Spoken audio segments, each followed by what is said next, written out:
अस्सलाम वालेकुम नाज़रीन, आप देख रहे हैं मशाल टाइम्स और मैं हूं मीर मुदस्सिर। आज हम बात एजुकेशन की करेंगे। आप सभी को पता है कि आज बानिहाल के अंदर पिछले काफ़ी वक्त से ये देखा जा रहा है कि जिन भी बच्चों ने सॉफ्ट जून से जो ताल्लुक़ रखते हैं, 10वीं जमात के इम्तहानात दिए हैं, मुकम्मल कर लिए हैं, लेकिन अब 11वीं जमात के लिए उनकी क्लासें शुरू हो गई हैं। इस हवाले से कई बार जो हायर सेकेंडरी के ज़िम्मेदारान हैं, जो मुंतज़मीन हैं, उन्होंने गुजारिशात भी की है कि वो अपने बच्चों को स्कूल भेजें, लेकिन जब हमने माँ बाप से बात की, जब हमने बच्चों से बात की, तो उनका ये कहना है कि अभी रिज़ल्ट नहीं निकला है 10वीं जमात का, तो कैसे ये मुमकिन है कि स्कूल में जो 11वीं जमात की पढ़ाई है वो शुरू की जा सके। लेकिन ऐसा नहीं है।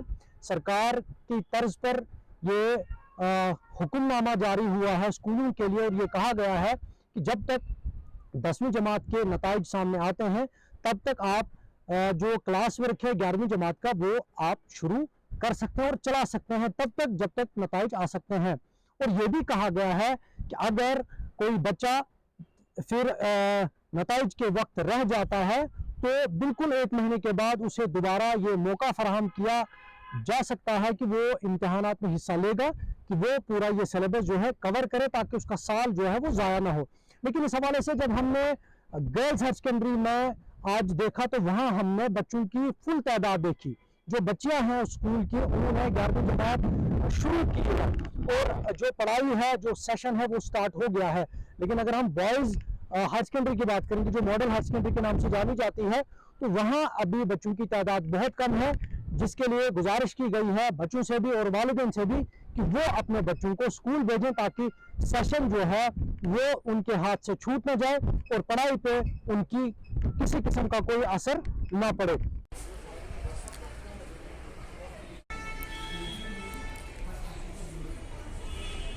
एक कंपाउंड जो होता है, कंपाउंड के अंदर जिन चीजों से कंपाउंड बना होता है, कंपाउंड मैंने क्या बता दिया आपको फर्स्ट कंपाउंड किसे क्या है? Compound is a pure substance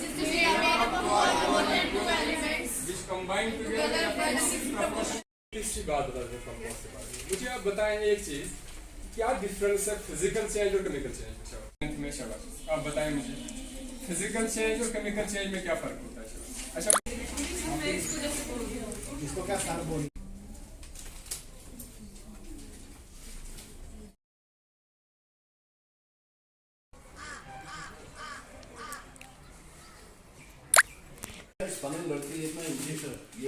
साल जो हमारा सेशन जो है ये नवंबर से मार्च सेशन हो गया। यूनिफॉर्म एक एग्ज़ाम हर जगह हमारे यूटी में हुआ।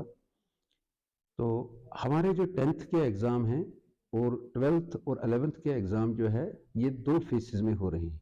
एक है सॉफ्ट जोन, दूसरा है हार्ड जोन। हम सॉफ्ट जोन में आ रहे हैं तो हमारे एग्ज़ाम जो है 10th के एंडिंग मार्च वो कंक्लूड हो गए और 11th के जो एग्ज़ाम जो है वो मिड ऑफ अप्रैल कंक्लूड हो गए। तो और जो हार्ड जोन के एग्ज़ाम हैं वो आजकल हो रही है।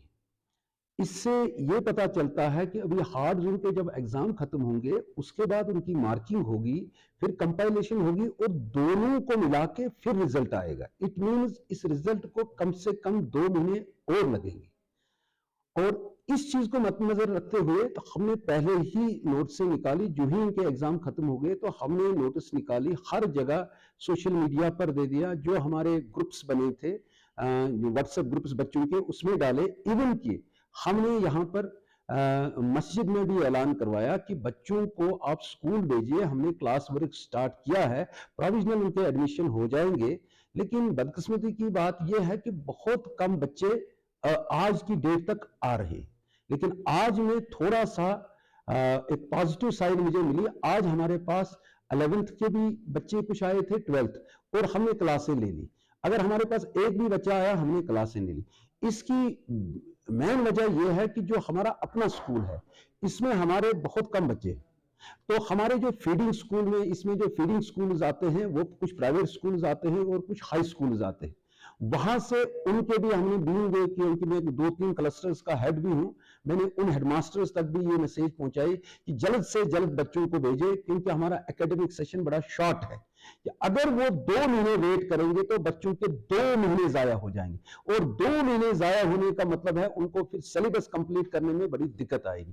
तो हम यहाँ के बनिहाल के सब डिवीजन के बनिहाल के जो हमारे कैचमेंट एरिया में हमारे स्कूल आते हैं, मेरी उनसे रिक्वेस्ट है यहाँ के पेरेंट्स को, यहाँ के जो जिम्मेदारान हैं, पीआरआईज को, आपकी मीडियम के माध्यम से मैं उन तक ये मैसेज पहुंचाना चाहता हूं कि वो जल्द से जल्द कल की डेट में, कल से वो बच्चों को स्कूल भेजें। हमने उनका रेगुलर क्लास वर्क स्टार्ट किया है, हमारे पास पूरी फैकल्टी है, ये मॉडल हायर सेकेंडरी है, मेरे पास साइंस की भी फैकल्टी है, आर्ट्स की भी फैकल्टी है, कॉमर्स की भी फैकल्टी है, इवन कि हमारे पास वोकेशनल जो सब्जेक्ट्स हैं वो भी मेरे पास है, आईटी है, हेल्थ केयर है।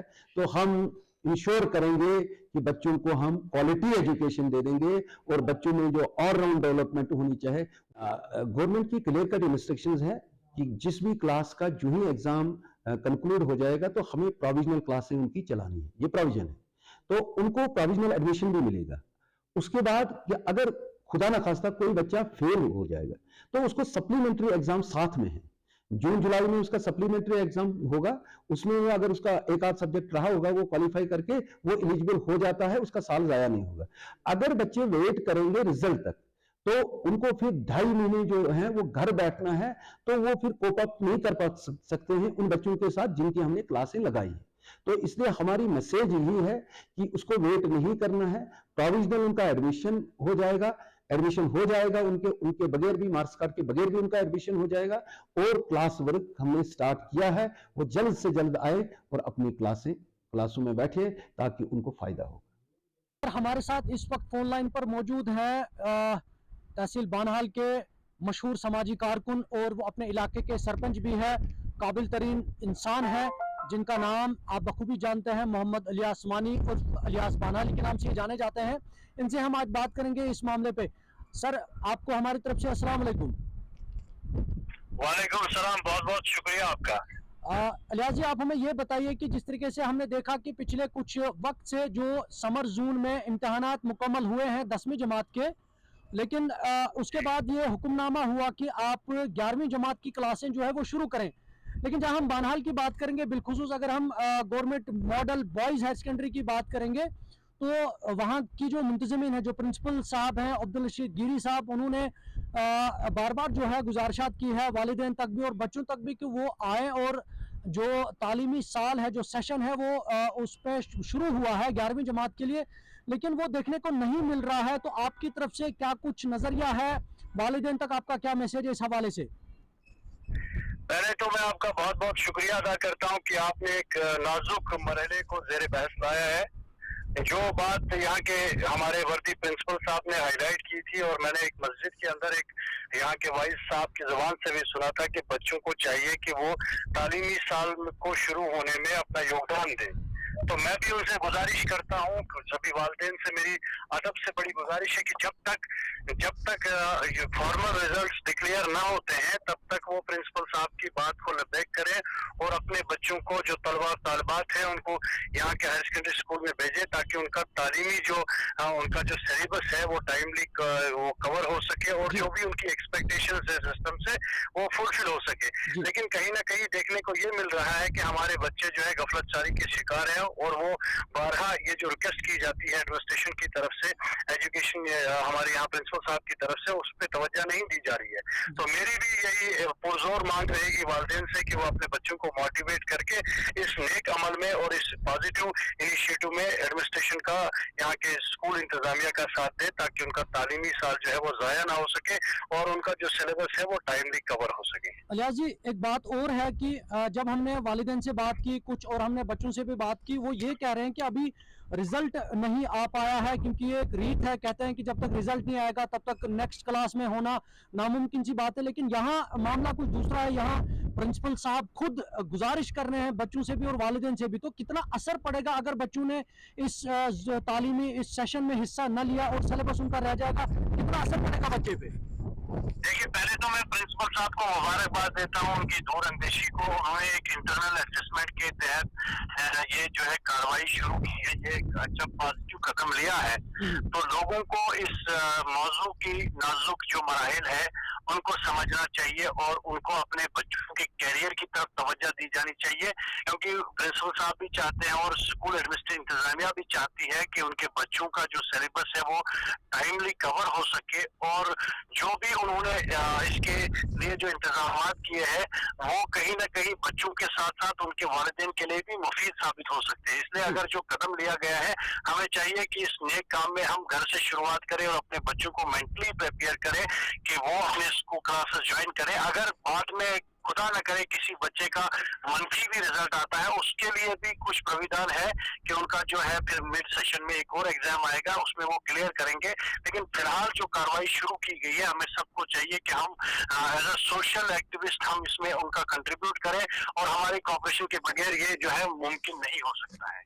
इलियास जी, क्या ऐसा मुमकिन हो सकता है, आप एक पीआरआई मेंबर है खुद अपने इलाके के, तो आपको जान पहचान होगी जो ब्लॉक बानहाल है, यहाँ पर कम से कम कोई 23-25 पंचायतें हैं, उन जो पीआरआई मेंबर्स तक आपका क्या मैसेज रहेगा ताकि वो भी अपने इलाके में ये मैसेज डालें? और प्रिंसिपल साहब एक फॉर्मल मीटिंग कॉल करें और तमाम जो पीआरआई है उनको बुलाए, और जो भी जिम्मेदारान है, चाहे वो समाजी कारकुन है, चाहे वो किसी भी मनसब पे फराइज अंजाम दे रहे हैं समाज को लेकर, उनको बुलाए और उनकी पार्टिसिपेशन को यकीनी बनाकर इस नेक काम में उनका कानून ले और जो उनका हदफ है ताकि उसको मुकम्मल किया जा सके। जी, बहुत बहुत शुक्रिया हमारे साथ फोन लाइन पर बात करने के लिए इस मामले को लेकर। Thank you very much sir. ये था हमारे साथ मोहम्मद इलियास बानहाली, जो इलियास मानी है, जो पीआरआई मेंबर भी है। उन्होंने भी ये वालिदैन तक मैसेज पहुंचाया है कि आप अपने बच्चे को स्कूल भेजिए बिना परेशानी के, क्योंकि इस वक्त आपको कहा जा रहा है कि आप अपने बच्चे को स्कूल भेजिए ताकि उसका जो ये तालीमी साल है वो ज़ाया ना हो सके। नए प्रोग्राम के साथ मैं मीर मुदस्सिर आपसे दोबारा रूबरू हूँगा, तब तक के लिए दीजिए इजाज़त। अल्लाह निगहबान।